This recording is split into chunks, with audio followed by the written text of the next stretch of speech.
Making it to the big stage is sometimes all it ever takes. Well, I had a chance to catch up with some of our Women's World Series teams, and here's what they had to say about being able to play on that big stage. Yep, been a long journey to get here. We finally made it.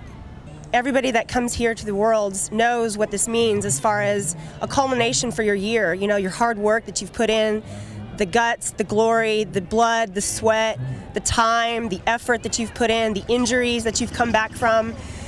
This is what you work for. This is what you work towards. They know exposure to the game is the key to what keeps it going strong and ever growing. Usually it's all about the men's, but you see the women out here actually get into it. I think they actually enjoy it more than the men's. So I'm glad to see it grow, and then hopefully we'll get more numbers next year.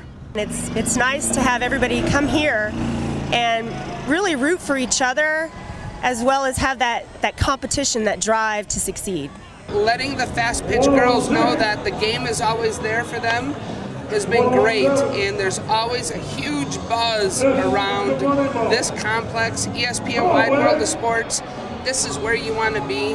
The game is always there for you, and to play it at the best levels, level A through level D, it's awesome. This is completely where you want to be. Reporting at ESPN's Wide World of Sports for USSSA.com, I'm Krista Bedard.